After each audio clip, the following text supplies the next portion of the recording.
Un accueil chaleureux pour les membres de l'ACES. Ils sont venus offrir des manuels scolaires aux élèves de l'école primaire de Simbaya, située à 15 km de la sous-préfecture de Tondon, préfecture de Dibreka. L'alternance citoyenne pour l'émergence et la solidarité qui a pour vocation de promouvoir les droits des enfants et de protéger l'environnement a identifié les besoins des élèves et parents d'élèves. Et c'est donc le début d'une série d'actions. Des lots de livres de la première, deuxième, troisième, quatrième et cinquième année, des bics, des cahiers et de beaucoup d'autres fournitures scolaires.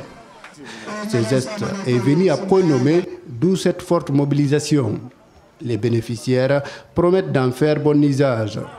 À cette occasion, nous en sommes très satisfaits de recevoir ces fournitures qui très certainement amélioreront notre enseignement-apprentissage. Nous rassurons également à nos bienfaiteurs que ces outils d'écoliers seront utilisés à bon escient. Le directeur de l'école primaire de Simbaya salue l'initiative. Mamadou Seydou Koma assure que ce don facilitera le travail aux encadreurs. Je suis vraiment très ravi à plus d'un titre. D'abord, j'ai souhaité la bienvenue à l'association, de leur remercier de ce qu'ils ont fait comme ça. Ça m'a vraiment réconforté à plus d'un titre.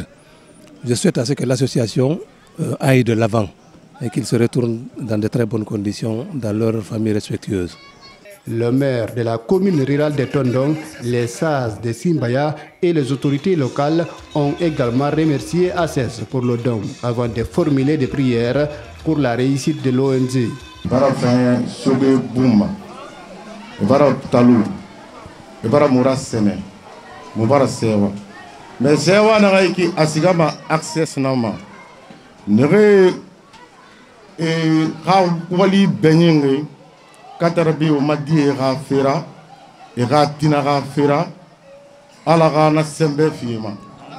Avec ces dons, un grand pas est franchi.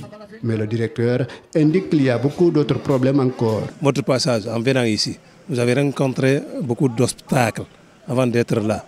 Les conditions de travail dans lesquelles nous vivons ici, vraiment très précaires, pas facile. Surtout nous confrontons à des problèmes de logement.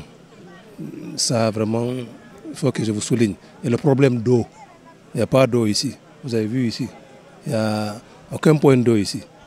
Donc avec le personnel, nous sommes là pour le moment, 3 classes, mais pour 6 groupes pédagogiques. C'est pourquoi j'ai souligné d'abord les conditions précaires. Un seul enseignant a pour 2 classes. Vous allez voir encore les 2 classes là, c'est lui seul. Par exemple, moi qui suis le directeur, je suis non seulement directeur d'école, mais aussi je détiens 2 classes. Vous avez vu? J'ai la 5e et la 6e année. Vous avez vu? Déjà d'abord, une classe d'examen. Vous avez vu, c'est un autre problème. À plus forte raison, maintenant, la 5e année à côté encore. Plus maintenant, la gestion de la direction. Donc, c'est ce que je peux souligner comme des conditions difficiles ici. Le vice-président de l'ONG assure qu'un projet beaucoup plus ambitieux est dans les tuyaux. Mais sa réalisation demande beaucoup plus de temps et de moyens financiers.